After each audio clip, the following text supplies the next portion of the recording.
Hoje, vamos mergulhar em um dos casos mais enigmáticos e assustadores do século XX, o incidente do Passo Dyatlov. Em 1959, 9 jovens esquiadores perderam a vida de forma trágica e misteriosa nos gelados Montes Urais, na Rússia. O que aconteceu com eles? Por que seus corpos foram encontrados em condições tão bizarras? E o que explica os detalhes perturbadores, como roupas radioativas e danos inexplicáveis? Preparem-se, vamos contar tudo o que sabemos, explorar as teorias e tentar entender o que pode ter causado essa tragédia. Relaxe e pegue uma pipoca, porque nesta noite é hora da história.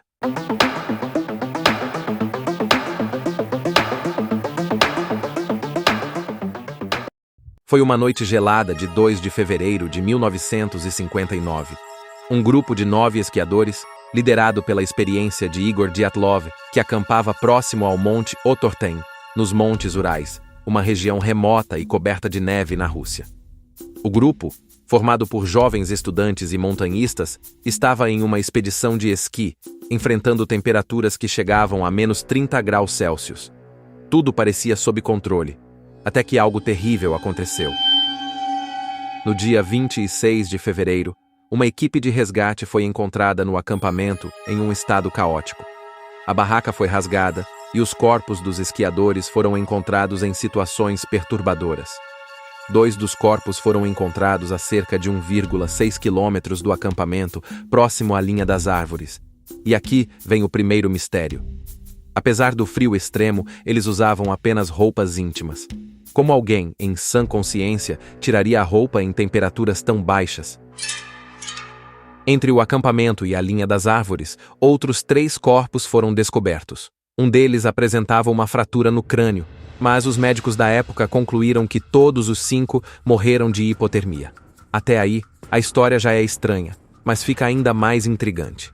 Os 4 corpos restantes só foram encontrados 2 meses depois, em maio de 1959. Esses corpos apresentaram ferimentos graves. Um tinha o crânio fraturado, outro tinha costelas esmagadas, e uma mulher do grupo estava com as costelas quebradas e, pasmem, sem a língua. E tem mais.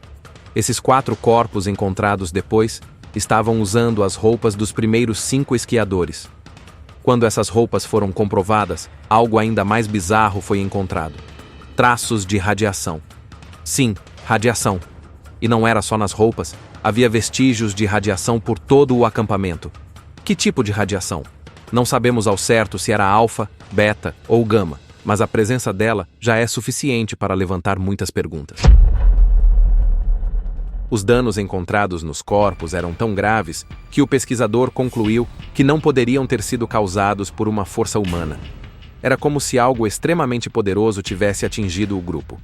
E aqui vem outro detalhe arrepiante. A barraca foi rasgada de dentro para fora.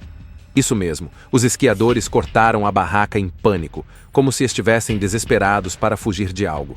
Mas não havia sinais de que outra pessoa ou criatura tivesse entrado no acampamento. Quem ou o que os assustou tanto? Agora vamos às teorias que tentam explicar esse mistério. A primeira é a teoria da avalanche.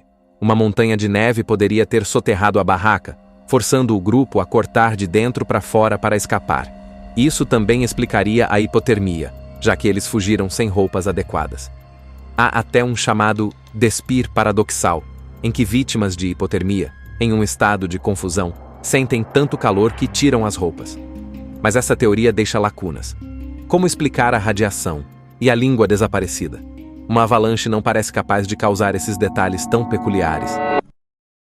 Outra teoria sugere que os esquiadores foram vítimas de um teste militar soviético, talvez um míssil experimental. Um médico que analisou os corpos disse que as lesões poderiam ser consistentes como a de uma explosão. Curiosamente, o grupo originalmente tinha 10 membros, mas um deles, Yuri Yudin, voltou para casa mais cedo por causa de uma doença, tornando-se o único sobrevivente.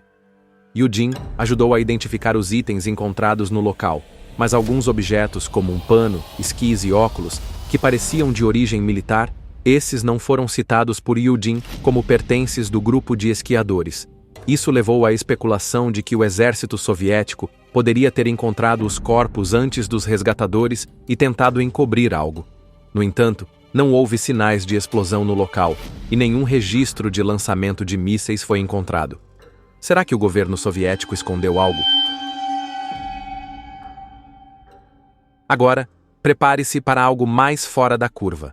Uma teoria sugere que o grupo foi atacado por um Yeti. Sim, um Yeti. Essa ideia até ganhou um especial de 2 horas no Discovery Channel em 2014. Mas, convenhamos, não há evidências de pegadas ou outros sinais de uma criatura assim. E é difícil imaginar um Yeti sendo tão cuidadoso a ponto de apagar seus rastros. Por fim, chegamos à teoria mais popular. E para alguns, a mais plausível: alienígenas. Houve relatos de OVNIs sobrevoando o céu da região em fevereiro e março de 1959. O próprio investigador-chefe, Lev Ivanov, disse que acreditava que essas esferas tinham relação com as mortes. Ele ainda revelou que foi ordenado pelas autoridades soviéticas para encerrar o caso rapidamente.